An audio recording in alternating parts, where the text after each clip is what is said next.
नमस्कार, स्वागत है आपका दैनिक राजस्थान में। चलिए देखते हैं राजस्थान की 15 फटाफट बड़ी खबरों को। बेनीवाल बोले, नाथूराम मिर्धा पार्टी बदलने में माहिर थे। जैसे कपड़े बदलते हैं वैसे पार्टियां बदलते रहे। आरएलपी संयोजक और नागौर सांसद हनुमान बेनीवाल ने कांग्रेस के पूर्व सांसद और बीजेपी में शामिल हुई ज्योति मिर्धा पर एक बार फिर हमला बोला है। बेनीवाल ने कहा कि ज्योति मिर्धा 2 बार मेरे सामने इलेक्शन हार गई थी। मेरी तो खुद की पार्टी है, उन्होंने तो बीजेपी का दामन थामा है। खुद की पार्टी ने तो उनके दादाजी और ना परिवार का अन्य सदस्य बना पाए। पार्टी बदलने का रिकॉर्ड उनके दादाजी ने बनाया है। वो पार्टी बदलने में माहिर थे। जैसे कपड़े बदलते हैं वैसे वो पार्टियां बदलते रहे। राजस्थान के वो 7 बड़े नेता जिन्होंने आगे बढ़ाई राजनीति में वंशवाद की कहानी। राजनीति में परिवारवाद और इसके आरोप में विपक्षी पार्टियों पर हमला बोलने के लिए ज्यादा काम में आते हैं। राजस्थान में चुनावी साल में एक बार फिर से राजनीतिक पार्टियों में परिवारवाद को लेकर बयानबाजी और एक दूसरे पर आरोप प्रत्यारोप का दौर शुरू हो गया है।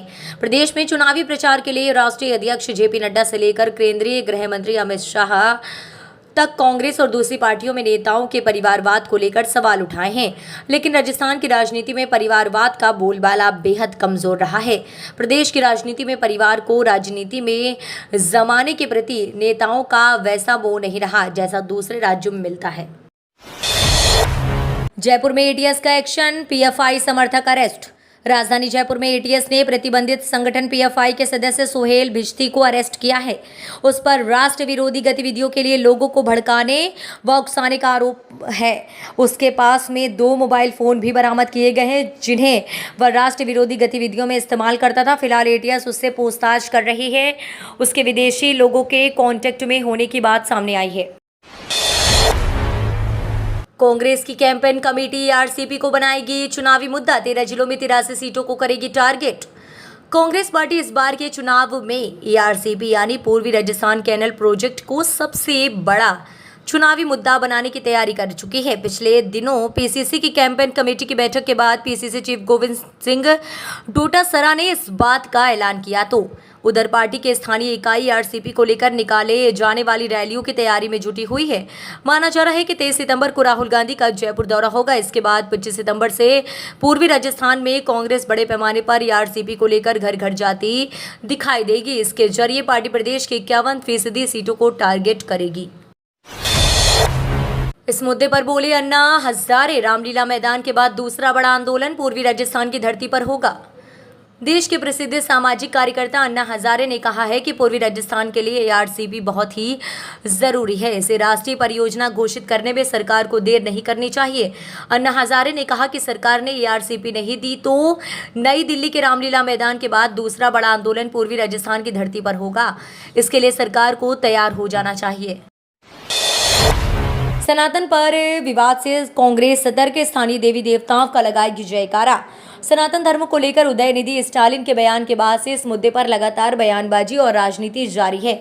बीजेपी इस मुद्दे को सिर्फ डीएमके नेताओं तक सीमित नहीं रखते हुए विपक्ष के एनडीए गठबंधन का एजेंडा बता रही है।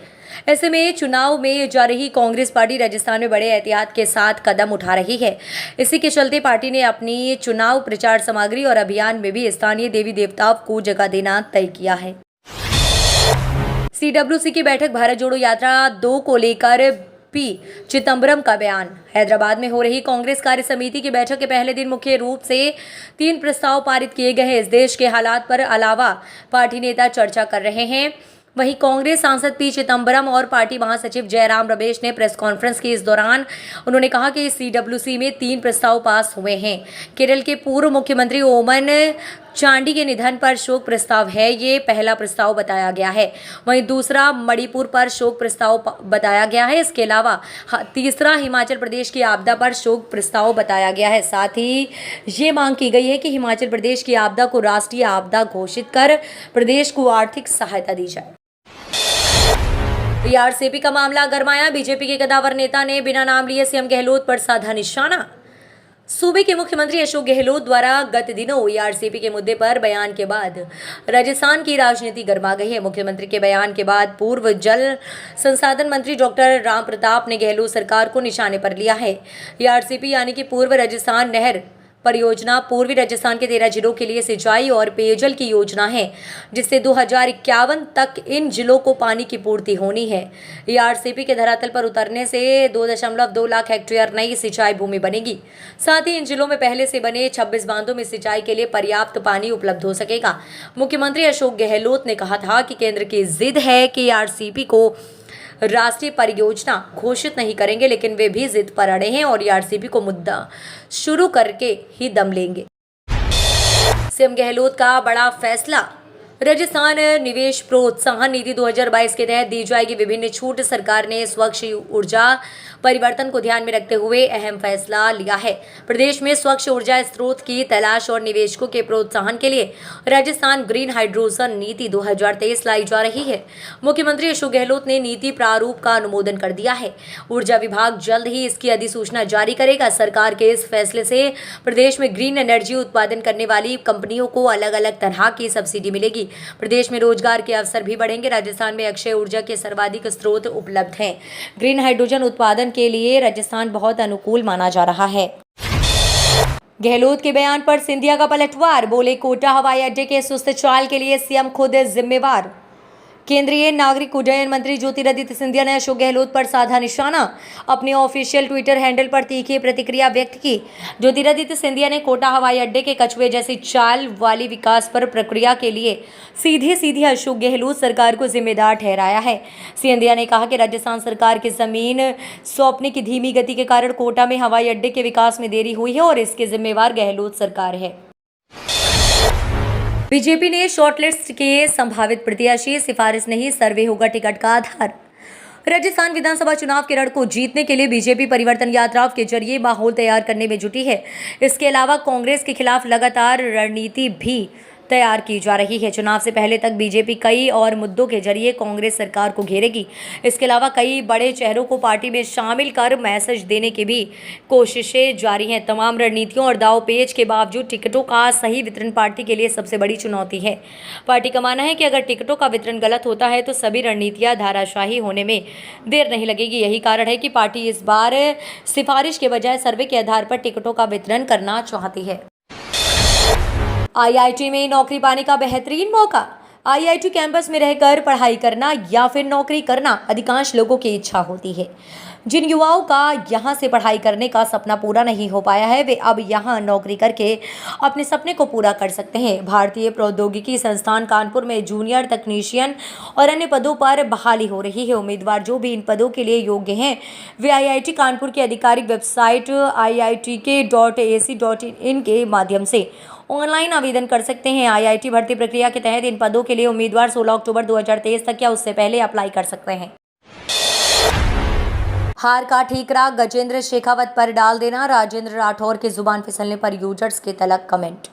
राजस्थान में नेता प्रतिपक्ष राजेंद्र राठौर की जुबान फिसलने का मुद्दा सोशल मीडिया पर गरमाया हुआ है। कांग्रेस समर्थक राजेंद्र राठौर का वीडियो सोशल मीडिया पर खूब शेयर कर रहे हैं। कई यूजर्स ने तीखे कमेंट किए हैं। बीजेपी समर्थकों ने भी पलटवार किया है। राठौर के वीडियो पर राहुल गांधी फैन नाम के यूजर ने लिखा, हार को देखकर राठौर साहब के दिमाग ने काम करना बंद कर दिया है। डर बहुत कुछ सामने ले आता है और राजेंद्र राठौर को हार का डर सता रहा है, लेकिन डरो मत राठौर साहब। राजस्थान में बीजेपी की हार का ठीकरा गजेंद्र शेखावत पर डाल देना। जय चौरड़िया ने लिखा, चुनाव जनता और भाजपा के बीच होगा तो जीते तो जनता ही। भारत की सबसे बड़ी जीत। भारत ने एशिया कप के फाइनल में श्रीलंका को हराकर 8वीं बार खिताब जीत लिया है। श्रीलंका के 50 रनों के लक्ष्य का पीछा करने उतरी भारतीय टीम ने महज 37 गेंदों में मैच जीत लिया है। भारत किसी भी वनडे फाइनल में गेंद 263 शेष रहने के मामले में सबसे बड़ी जीत हासिल की है। इससे पहले ये रिकॉर्ड ऑस्ट्रेलिया के नाम था। उन्होंने 2003 में एक त्रिकोणीय सीरीज के फाइनल में इंग्लैंड के खिलाफ 226 गेंद शेष रहते मैच जीता था। उज्ज्वला योजना। जयपुर जिले में जारी होंगे 15,000 गैस कनेक्शन। केंद्र सरकार ने देश भर में प्रधानमंत्री उज्ज्वला गैस कनेक्शनों का दायरा बढ़ाया है। ऐसे में राजस्थान में भी उज्ज्वला गैस योजना का दायरा बढ़ेगा। यहां प्रदेश भर में 3.5 लाख नए उज्ज्वला गैस कनेक्शन जारी होंगे। वहीं जयपुर जिले में लगभग 15,000 नए उज्ज्वला गैस कनेक्शन जारी होंगे। योजना का दायरा बढ़ाने पर राज्य में उज्ज्वला गैस कनेक्शन की संख्या 69 लाख से बढ़कर 82 लाख से ज़्यादा हो जाएगी। उज्ज्वला के प्रावधानों के तहत उज्ज्वला गैस कनेक्शन जारी होने पर कनेक्शनधारी गृहिणी को गैस चूल्हा और पहला सिलेंडर निःशुल्क मिलेगा। इसके बाद शेष 11 सिलेंडर 200 रुपये की सब्सिडी के साथ उपलब्ध कराए जाएंगे।